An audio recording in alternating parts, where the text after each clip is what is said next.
Assalamualaikum warahmatullahi wabarakatuh. Bismillah, alhamdulillah, wassalatu wassalamu ala rasulillah wa ala alihi wa sahbihi wa man tabi'ahudah wa la hawla wa la quwwata illa billah, amma ba'd. Allah manfa'na bima 'allamtana wa 'allimna ma yanfa'una wa zidna ilma, amin ya rabbal alamin. Fadilatul muhtaramin, para alim, para ulama, para sepuh bini sepuh, hadirin hadirat jamaah Masjid Agung Kudus, rahimakumullah wa radhiya ankum wa barakalakum.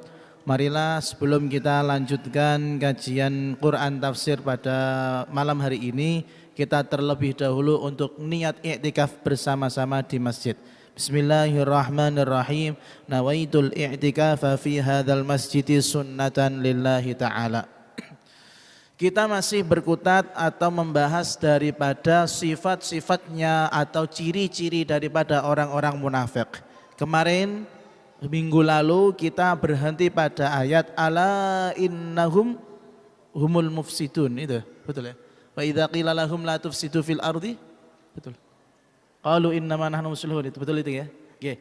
Jadi di antara sifatnya orang-orang munafik adalah ketika kita sebagai orang mukmin mengatakan kepada mereka la tufsidu fil ardi, janganlah kalian berbuat kerusakan atau merusak apa yang ada di muka bumi ini, pasti mereka membantah apa? Qalu innama nahnu muslihun. Tidak, kami tidak begitu. Kami enggak pernah melakukan hal-hal yang buruk, tapi kami adalah orang-orang yang selalu melakukan kebaikan. Maka kita kemarin sudah membahas panjang lebar daripada makna fasad maupun makna solah. Fasad secara harfiah artinya adalah kerusakan. Tapi di sini kemarin sudah kita sampaikan yang dimaksud fasad adalah khurujus syai'i an halis istiqamatihi, keluarnya sesuatu dari kondisi normalnya. Kalau orang yang keluar dari kondisi normal berarti dia yang rusak gitu. Berarti dia yang sedang tidak normal. Kebalikan daripada fasad dalam bahasa Arab yaitu kata as-salah, wa huwa al-husulu 'alal halil mustaqimah an-nafi'ah, yaitu kondisi di mana sesuatu tersebut pada kondisi normalnya yang produktif, yang ada manfaatnya. Kamu bisa, kita semuanya ini bisa menakar apakah diri kita saat ini fasad apa sholah. Seperti saat ini ngaji termasuk fasad apa sholah? Sholah, karena kita di kondisi yang normal, kondisi yang baik yang mendatangkan kemanfaatan. Lah, orang-orang munafikin itu memang tabiatnya selalu berbuat onar gitu loh. Jadi kalau bisa dimaknai lebih kasar lagi, la tufsidu fil ardi, wahai orang munafik janganlah kalian berbuat keonaran di muka bumi ini. Mereka itu macam-macam. Ada yang berbuat onar dengan cara membocorkan rahasia-rahasia kaum mukminin, dibocorkan kepada sesama munafikin, bahkan kepada orang-orang kafir, atau apapun itu yang merugikan daripada orang-orang mukmin. Apalagi kalau boleh ditilik lagi kata Syekh Amin Al-Harari, wa kanatil ardu qabla al-bi'tsah yu'lanu fiha bil ma'asi. Ketahuilah bahwasanya muka bumi, seluruh dunia seisinya sebelum adanya Nabi Muhammad SAW dimanapun itu penuh dengan kemaksiatan. Tapi falamma bu'itsan nabiyyu sallallahu alaihi wasallam irtafa'al fasad wa saluhatil ard. Ketika Kanjeng Nabi sudah diutus oleh Allah, diangkat menjadi nabi dan rasul, menyampaikan wahyu-wahyu suci dari Allah untuk umat, maka sejatinya bumi dalam keadaan dan kondisi terbaiknya karena ada seorang nabi, karena ada seorang rasul. Kita sering mendengar ayat wa ma kunna mu'adzibin hatta nab'atsa rasula. Kita tidak akan pernah mengadab kaum sampai sampai kita mengutus seorang utusan. Alah, Kanjeng Nabi ini diutus bukan untuk mengadab kaum, bukan untuk mengadab umat, tapi rahmat. Maka ketika Kanjeng Nabi sudah diutus, hakikatnya bumi sedang baik-baik saja karena ada Kanjeng Nabi. Lah, karena inilah karena sudah ada Rasulullah, maka kata Syekh Amin Al-Harari ayat ini nyambungnya ke situ.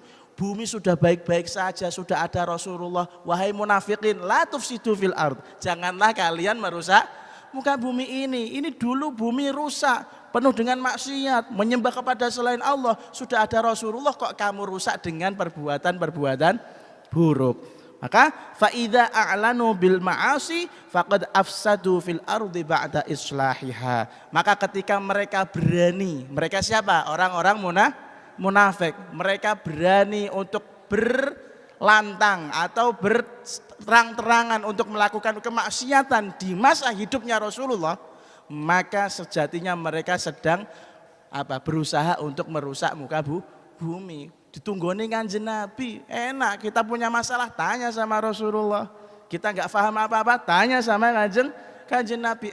Sama orang-orang munafik malah dibikin onar. Nah, ini tafsiran lain daripada ayat ini. Jadi yang dimaksud al-islah di dalam ayat itu sebenarnya kondisi bumi seisinya sedang baik-baik saja karena ada Rasulullah Shallallahu Alaihi Wasallam. Tapi kata Allah, qalu innama nahnu muslihun. Orang-orang munafik itu pasti bales, pasti mengelak dan mereka mengatakan kita adalah orang-orang yang berbuat kebaikan. Maka di situ ditafsiri fala yasihu mukhatabatana bidzalik. Wahai kamu mukminin, wahai orang-orang yang sedang menasihati kami, kamu tuh jangan nasihatin gitu dong. Kami ini orang-orang baik-baik kok dinasihati sing ngene iki. Memang kami pernah berbuat onar. Nah, ini biasanya nih kalau orang-orang yang tidak mau diberi nasihat, tidak mau diberi kritikan, itu pasti mengelak dengan bahasa-bahasa yang bahkan kadang memojokkan orang yang diberi nasihat. Hati-hati. Lah, kenapa mereka mengelak? Lima fi qulubihim minal marad. Karena memang hatinya sudah rusak. Fa ankaru kauna dzalika fasada watta'u kaunahu islahan mahdha. Maka apa yang mereka lakukan, mereka anggap semua itu baik padahal sejatinya itu adalah keburukan. Lalu kemudian ketika Allah Subhanahu wa taala menceritakan kondisinya orang-orang munafik yang diberi nasihat malah membantah, maka kata Allah apa? Fa ajabahumullahu taala ala innahum humul mufsiduna walakin la yash'urun ayyuhal mu'minun intabihu. Kata Allah, wahai orang-orang mukmin, hati-hati. Mereka mengelak dengan jawaban seperti itu, tapi hakikatnya innahum humul mufsidun. Benar, orang munafik itu enggak ada yang baik. Mereka adalah orang-orang yang fix berbuat onar, enggak pernah berbuat kebaikan. Tapi mereka melakukan keburukan tersebut la yash'urun, tidak pernah merasakannya. Loh, piye nglakoni keelekan kok ora krasa niku pripun? Mungkin pertanyaannya gitu. Melakukan kejelekan kok gak ngerasa itu bagaimana? Li'annahu asbaha gharizatan fi tabaihim. Karena yang dia lakukan, yang mereka lakukan daripada keburukannya selama ini itu sudah menjadi wataknya. Anda mau contoh? Ada orang yang tinggal di hutan dan dia terbiasa tidak punya komunikasi dari HP karena di hutan nggak ada sinyal. Kalau manggil tetangganya pakai suara lirih apa suara yang lantang? Suara lantang. Lah kebiasaan dari hutan ini dibawa ke kota. Akhirnya ngomong sama temannya, woi, kayak gitu kan? Karena dia merasa itu sudah kebiasaannya. Sudah menjadi kebiasaan, sudah menjadi adat dia untuk melaksanakan kegiatan sehari-hari, maka dia seperti itu enggak kerasa kalau sedang melakukan bengok-bengok, ya gitu. Bagi orang kota wong iki lha apa bengok-bengok kayak ngene iki. Memang di daerahnya Papua sana atau daerah hutan-hutan sama simpanse dan lain-lain, dia perlu untuk suara lantang seperti itu. Atau misalnya ada orang yang wataknya keras. Main fisik itu biasa. Main fisik itu biasa. Taruhlah orang Arab ya, orang Afrika, saudara-saudara kita dari luar itu mereka punya fisik yang luar biasa. Dibawa ke Indonesia sing injih monggo, dikuaplok ngomong apa? Kaploknya ini sudah biasa, paham nggak? Ngaploknya ini sudah biasa. Kadang kekuatannya melebihi daripada kekuatannya orang-orang yang di Indonesia. Itu kerasa apa enggak? Tidak kerasa. Begitu juga mereka, orang-orang munafikin, hakikatnya yang mereka lakukan adalah fasad, kerusakan, sedang merusak bumi seisinya, tapi mereka nggak kerasa kalau itu sedang melakukan perusakan karena sudah menjadi apa? Watak, karakter. Lah perlu diketahui karakter itu berarti dibentuk daripada lingkungan. Semakin baik lingkungan Anda, semakin berkualitas Anda. Tapi semakin buruk lingkungan Anda, maka semakin buruk pula kelakuan dan watak Anda. Dekat-dekat sama yang baik-baik. Jangan dekat sama yang buruk-buruk. Yang baik itu tidak diukur dari wajah ganteng atau jeleknya, enggak. Tapi daripada kelakuan akhlak. Makanya kalau saya melihat ini, saya ini kan termasuk alhamdulillah diberi pengalaman oleh Allah bisa ngajar dengan berbagai macam orang. Ada yang Masya Allah diajar, dikasih nasihat 1, 2, 3 masuk. Ada yang nggak bisa masuk, malah nantang. Nantang. Ini ternyata basicnya beda-beda. Oh yang ini Gus, kados Gus Azga Masya Allah. Kalau dinasihati, oh nggih ngestok akan dawuh. Beda karo misalnya Zaki, Mas Opet. Nah ini harus rada keras sedikit nih. Kalau nggak keras nggak paham ini. Karena memang lingkungannya dekat sama pohon-pohon, durian dan lain-lain. Ya, ini beda.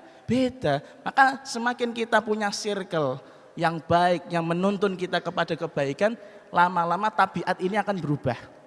Contoh, sering sekali kita mendengarkan bahwasanya Sayyidina Umar bin Khattab itu punya karakter apa? Keras, gampang marah. Dulu awalnya beliau adalah orang yang paling menentang dan paling melawan Rasulullah Shallallahu Alaihi Wasallam. Tapi ketika Islam sudah masuk di dalam hatinya, Allah terangi hatinya dengan keislaman, apa yang terjadi?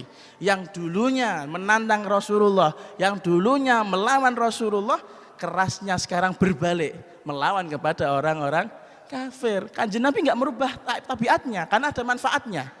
Berarti ini ada pelajaran bahwasanya tabiat orang itu nggak bisa dirubah, tapi bisa diarahkan. Yang mengarahkan ini loh yang perlu siapa? Yaitu orang yang tepat. Jangan sampai deket-deket sama orang yang salah. Jangan sampai deket sama orang yang nakal. Nanti dimanfaatkan. Sekarang ada orang, ini semua kita terangkan secara detail lagi. Ada orang punya kecerdasan. Dia punya kecerdasan atau skill dewa masalah IT.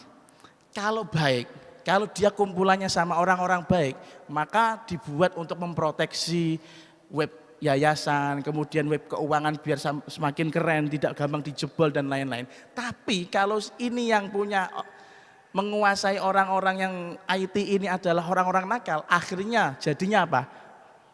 Hacker.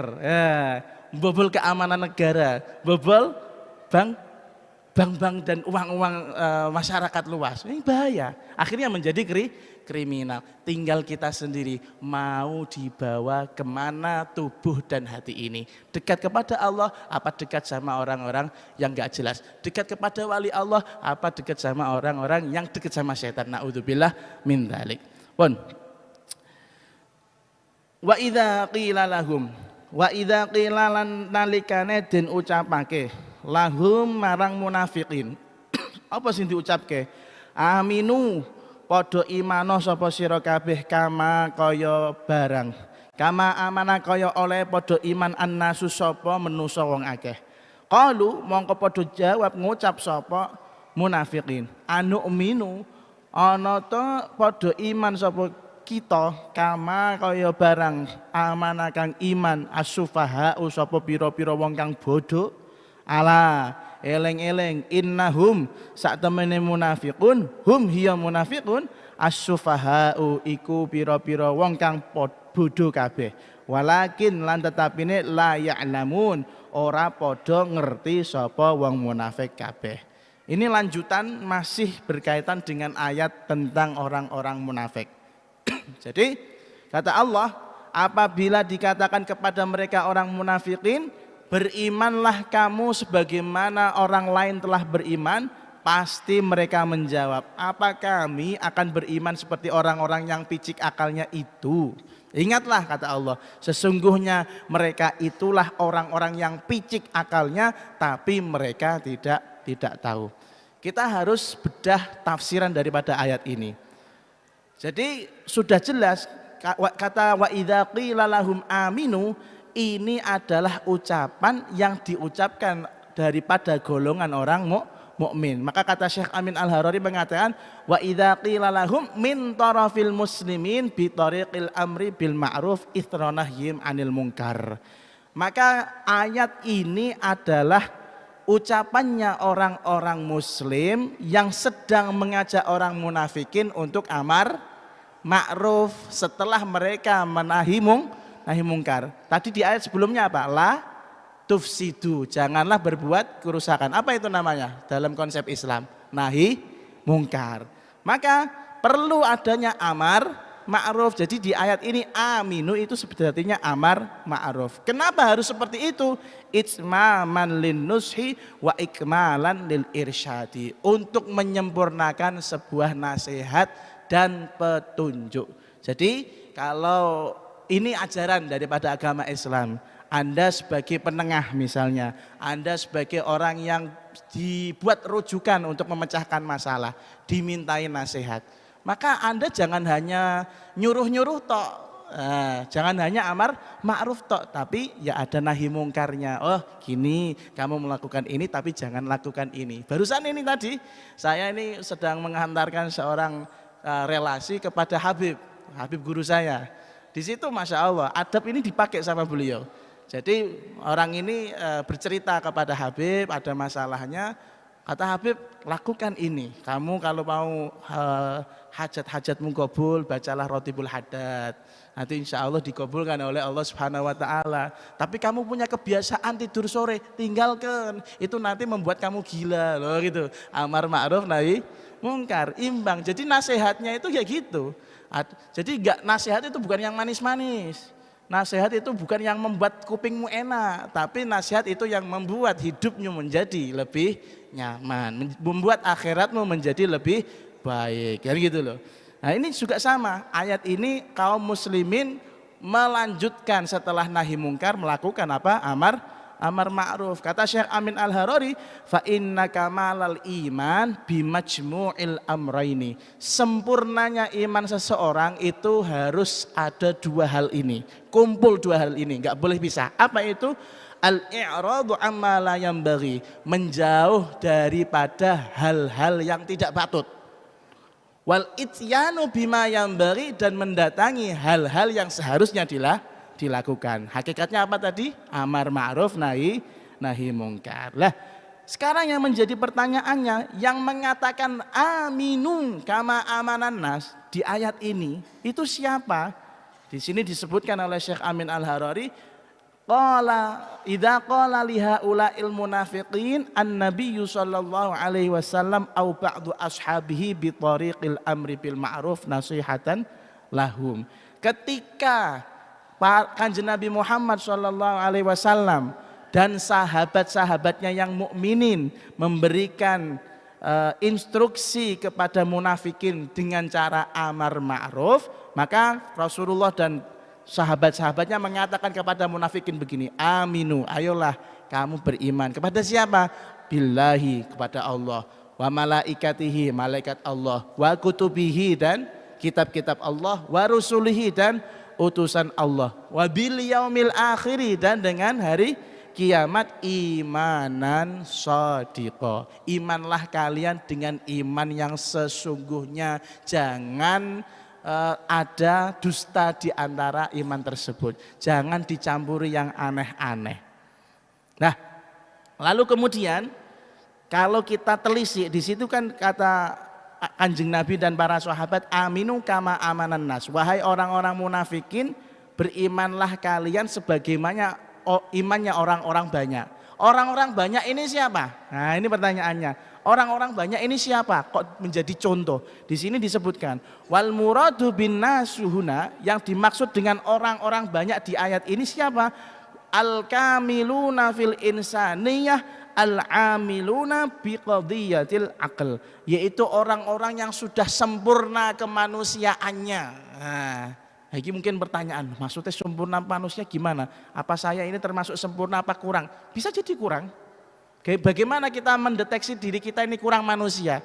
Dilihat dari akhlaknya, dilihat dari ubudiyahnya, dilihat dari muamalahnya. Kalau ubudiyah kita, penghambaan kita kepada Allah ini bersih, bagus, sholatnya bagus, zakatnya ditunaikan, puasanya dilaksanakan, haji ditunaikan, ya ini berarti termasuk insan kamil, manusia yang sempurna dari sisi ubudiyah. Akhlak juga sama, orangnya baik, penyabar, lalu penyayang, lalu kemudian penolong, ya, suka memberi derma. Ini termasuk orang manusia yang sempurna. Tapi kalau ketika sudah manusia ini sudah gak sempurna manusianya, bisa dilihat daripada akhlaknya. Oh, gampang misuh, gampang golek musuh, nah, kemudian suka cari masalah, kemudian gampang marah-marah. Ini termasuk bukan manusia yang seutuhnya. Maka yang dimaksud manusia di dalam ayat ini bukan sembarang manusia. Ya, manusia di dalam ayat ini adalah orang-orang yang sudah sebenar-benarnya manusia, yang punya peri kemanusiaan yang 100%, enggak kurang-kurang. Nah, al-amiluna biqadiyatil aql, yang mana mereka menggunakan akal warasnya di setiap langkah hidupnya. Jadi orang-orang yang sempurna kemanusiaannya itu pasti waras otaknya. Nah, kalau orang yang sudah gak waras otaknya, ya, suka hal-hal yang gak baik-baik, itu pasti sudah tidak berperi kemanusiaan. Lalu yang kedua, atau an-nasu yang di dalam ayat ini yang dimaksud adalah ar-rasulu sallallahu alaihi wasallam wa man ma'ahu. Yang dimaksud adalah Kanjeng Nabi Muhammad sallallahu alaihi wasallam dan orang-orang mukmin. Ini juga bisa. Atau makna yang ketiga di dalam ayat ini, man amana min ahli baldatihim kabini salam wa ashabihi. Yang dimaksud di dalam ayat ini an-nas adalah orang-orang sekitar munafikin itu loh. Di sekitar munafikin itu ternyata banyak sekali orang-orang yang mukmin. Kenapa nggak ikut sama mereka yang waras-waras seperti itu? Nah, itu kata Allah. Lalu qalu, ketika mereka dikatakan, wahai orang-orang munafik, imanlah kalian seperti imannya orang-orang yang sempurna, seperti imannya Rasulullah, imannya siapa? Para sahabat. Maka pasti mereka menjawab, qalu anu'minu kama amana sufaha. Apa? Aku beriman seperti orang-orang bodoh itu. Jadi mereka menganggap orang-orang yang seperti Kanjeng Nabi, para sahabat, orang-orang yang sempurna kemanusiaannya, dianggap mereka sebagai orang-orang apa? Bodoh. Lalu letak kebodohannya itu bagaimana? Kok bisa orang seperti Rasulullah dianggap apa?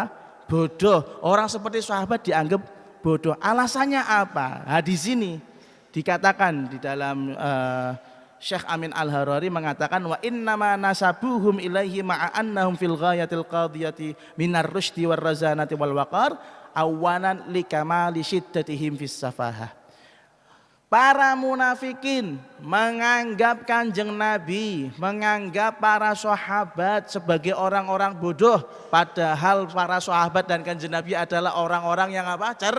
Cerdas, orang-orang yang luar biasa. Mengapa mereka melebeli para sahabat dan Kanjeng Nabi dengan sejelek itu? Likamali syiddatihim fis safahah. Karena mereka sendiri adalah orang bodoh. Orang-orang munafik itu kalau menganggap orang baik itu dianggap orang jelek. Paham mboten jenengan? Jadi gini, Anda sekeren apapun Anda, jadi contoh mawon, kalau Anda punya masalah sama orang, mau Anda kiai, mau Anda ahli tahajud, mau Anda ahli sedekah setiap hari sama tetangga Anda yang rese itu, kalau sudah cap-capannya memang seri, cap-capannya sudah gitu, ya tetap jelek apa yang kamu lakukan. Sama ini, mereka menganggap Rasulullah dan para sahabat sebagai orang bodoh, karena mereka punya apa? Dendam. Likamali syiddatihim fis safahah, karena mereka hakikatnya sangat-sangat bodoh gitu. Atau yang kedua, tamadihim au umqihim fil ghiwayah, atau karena terlalu sesatnya para munafikin sehingga tidak bisa menilai mana yang baik, mana yang buruk. Nah, ini. Atau yang ketiga, kaunuhum mimman zuyyina lahu su'u amalihi fara'ahu hasanah. Munafikin punya persepsi buruk kepada Kanjeng Nabi dan para sahabat itu karena mereka punya anggapan bahwasanya amal mereka yang jelek itu lebih baik daripada amalnya Kanjeng Kanjeng Nabi. Oh, iki amal yang saya lakukan ini baik. Ya sama tadi, kalau kamu punya musuh, kemudian punya proyek yang sama, pasti mengatakan proyek saya lebih keren kan gitu kan. Padahal sejatinya proyekmu lebih bagus kan gitu. Ya karena itu tadi, karena rasa egoisme yang tinggi. Atau yang keempat, alasannya kenapa? Litahqiri sya'nil mu'minin fa inna katsiran minal mu'minin kanu fuqara wa minhum al mawali. Ya, mereka punya anggapan rendah kepada Kanjeng Nabi dan para sahabat, mengatakan Kanjeng Nabi dan para sahabat adalah orang-orang bodoh. Soalnya kebetulan saat itu yang menjadi pengikut Kanjeng Nabi itu orang-orang strata sosial bawah, fuqara dan masakin. Terlebih ditambah lagi terkadang ada dari golongan hamba sahaya. Coba Anda punya circle ya. Ini ngomong saja, ngomong fakta mawon. Anda ini sekelasan punya teman banyak. Ada yang kaya, ada yang cekapan kayak pedes mawon ya berkecukupan, ngapunten cekapan. Nek pedes berarti karet loro. Ya, ada yang kaya, ada yang berkecukupan, ada yang ekonominya strata bawah. Ada yang pintar, ada yang sedengan, ada yang bodoh sangat. Ada yang ganteng, ya, ada yang masya Allah stylish gitu ya. Kalau berangkat sekolah harus pakai minyak sak botol, ya, misalnya seperti itu. Ada yang penguknya masya Allah. Nah, kadang dengan sifat-sifat bawaan seperti ini, itu terbentuk circle-circle yang akhirnya memisah-misahkan. Kelompok A, ini kelompok yang ganteng-ganteng, pinter-pinter, wangi-wangi, pasti nggak mau bertemanan sama yang jelek-jelek, bungkek-bungkek, busuk-busuk, pera enak. Ini tak betul. Ya sama. Ini strata bawah ini, gak circleku, gak pantas kumpul karo aku. Lah sama, orang munafik menganggap Kanjeng Nabi dan para sahabat sebagai orang bodoh karena kebetulan yang mengikuti Kanjeng Nabi adalah strata bawah saat itu. Atau selanjutnya li'anna sahabah anfaqu amwalahum fi sabilillah hatta ftaqaru wa tahammalul masyaq fasammuhum sufa'a lidzalik. Para munafikin punya persepsi buruk bahwasanya para sahabat ini adalah orang-orang bodoh. Karena apa? Gila, mereka dulunya kaya raya ketika kafir, masuk Islam kok malah kiri. Berapa banyak sahabat yang seperti itu? Abdurrahman bin Auf meninggalkan semua kekayaannya. Sahabat Utsman bin Affan meninggalkan kekayaannya demi masuk Islam. Maka orang-orang yang sufaha atau orang-orang munafikin itu menganggap, piye tah sugih kok malah ditinggal, kaya kok malah ditinggal. Itu kan namanya bodoh. Itu kan namanya bodoh. Tapi kan mereka nggak tahu hakikatnya. Hakikatnya adalah yang mereka jual, para sahabat jual itu hanya dunianya demi mendapatkan akhiratnya. Nah, jadi mereka itu nggak tahu hakikatul amr, nggak tahu hakikatnya perkara yang dilakukan para sahabat, karena menghitungnya dengan hitungan duniawi. Sebagaimana contoh misalnya, Anda kemudian bekerja di suatu instansi yang masya Allah keren dan baik keren, ya. Lalu dengan gaji tinggi, tapi di situ Anda dituntut untuk korupsi, di situ Anda dituntut untuk melakukan hal-hal yang ribawi. Nah, kemudian Anda keluar dengan alasan menjaga agama. Pasti teman-teman Anda mengatakan, gobloknya saya itu. Sugih kepenak, ya, pangkat tinggi, jabatan tinggi, gaji gede, malah ditinggal karena hijrah misalnya.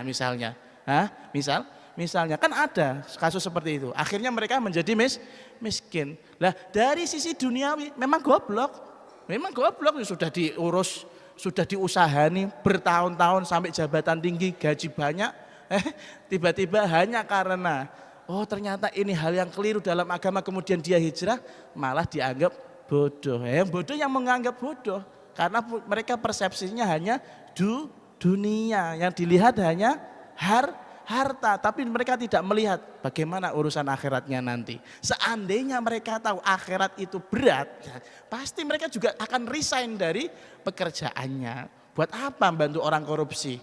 Buat apa bantu orang untuk mendapatkan harta yang ribawi dan lain-lain?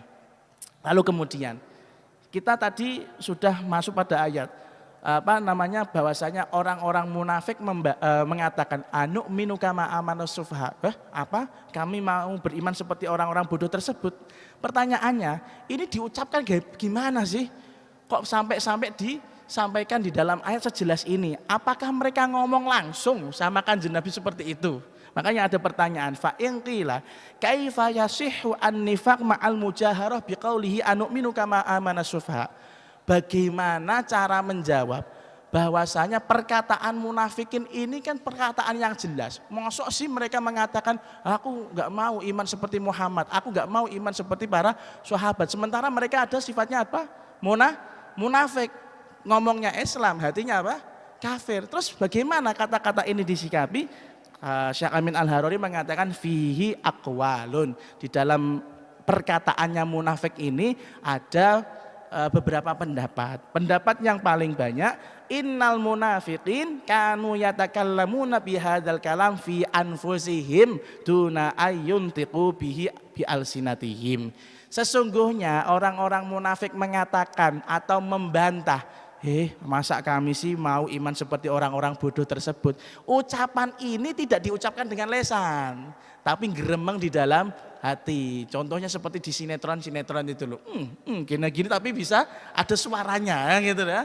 Nah, maka ini adalah hal yang ghaibi, hal yang tidak bisa diketahui secara zahir, tapi lakin hatakallahu astarahum, akan tetapi Allah buka itu keburukan mereka. Itu loh, hatinya orang munafik itu seperti ini loh, Mat Muhammad jawabannya. Kamu ngajak mereka iman tapi hatinya mengatakan, gak sudi kami iman seperti orang-orang bodoh. Itu omongan hati mereka diungkap oleh Allah Subhanahu wa ta'ala. Kenapa diungkap? Uqubatan ala adawatihim, sebagai hukuman atas perlawanan yang mereka lakukan. Dan ini juga dilakukan Allah terhadap orang-orang mukmin. Bukan hanya orang munafik. Kalau orang munafik dibuka isi hatinya oleh Allah, ternyata Allah juga membuka isinya orang-orang mukminin. Di dalam ayat yang lain, yufuna bin nadri, orang-orang mukmin bayar atau menunaikan nadar mereka. Wa yakhafuna yauman kana syarruhu mustatira, dan mereka punya ketakutan terhadap beratnya hari kiamat. Lalu sifatnya orang mukminin apa? Wa yut'imuna at'ama ala hubbihi miskinan wa yatiman wa asira.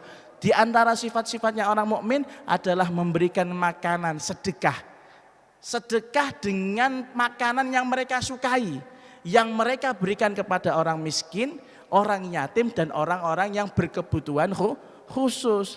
Terus ini yang Allah tampakkan yang ada di dalam hati orang mukmin apa? Innama nut'imukum liwajhillah la nuridu minkum jazaa'aw wala syukura. Orang-orang mukmin ketika memberikan sedekah kepada orang yang disedekahi, itu di dalam hatinya mereka mengatakan, dalam hati, sungguh kami memberikan kalian makanan ini karena untuk mengharap pahala dari Allah Subhanahu wa ta'ala. La nuridu minkum jazaan wala syukura. Kami sama sekali tidak butuh balasan dari kalian, tidak butuh rasa terima kasih dari kalian. Lah, kata-kata ini itu hakikatnya dibatin sama orang-orang mukminin, tapi Allah perlihatkan isi hati orang mukminin untuk apa? Tasyrifan lahum wa tashhiran lihalihim, untuk memuliakan kondisi dan keadaannya orang-orang mukmin. Kalau tadi orang munafik disingkap hatinya untuk apa? Uqubatan, untuk disiksa atau dihukum atas perbuatan perlawanan mereka. Tsumma qala annal munafiqin kanu yudhiruna hadzal qaul wallahu a'lamu bissawab. Bismillahirrahmanirrahim. Alhamdulillahirabbil alamin. Allahumma shalli ala sayyidina Muhammad wa ala alihi wa sahbihi ajma'in. Rabbana anfa'na bima 'allamtana, rabbi 'allimna alladhi yanfa'una, rabbi faqihna wa faqih ahlana wa qarabatin lana fi dinina ma'a ahli al-qutri untha wa dzakar, rabbi waffiqna wa waffiqhum lima tartadi qawlan wa fi'lan karama warzuqil kulla halalan da'ima wa akhilla atqiya ulama nuhdha bil khairi wa nukfa kulla syarr. Rabbana wa aslih lana kulla syu'un wa aqirra birridha minkal uyun wa qdi أن ربنا كل ديون قبل أن تأتينا رسل المنون واغفر استر أنت أكرم من ستر وصلاة الله تغشى المصطفى من إلى الحق دعانا والوفاء بكتاب فيه للناس شفاء وعلى الآل الكرام الشرفاء وعلى الصحب المصابيح الغرار اللهم اهدنا بهداك واجعلنا ممن يسارع في رضاك ولا تولنا وليا سواك ولا تجعلنا ممن خالف أمرك وعصاك وحسبنا الله ونعم الوكيل ولا حول ولا قوة إلا بالله العلي العظيم يا ربنا اعترفنا بأننا قد عرفنا وأننا أسرفنا على لظى أشرفنا فاتب علينا توبة تغسل لكل حوبة استر لنا العورات وآمن الروعات واغفر لوالدينا ربي والآل والإخوان وسائر الخلان وكل ذي محبة أو جيرة أو صحبة والمسلمين أجمع آمين ربي اسمع فضلا وجودا منا لا باكتساب منا بالمصطفى الرسول نحظى بكل سول صلى وسلم ربي عليه عد الحبي وآله والصحب عدد ضش صحبي والحمد للإله في البدء والتناهي والحمد للإله في البدء والتناهي صلى الله على سيدنا محمد وآله وصحبه وسلم والحمد لله رب العالمين ثم السلام عليكم ورحمة الله وبركاته.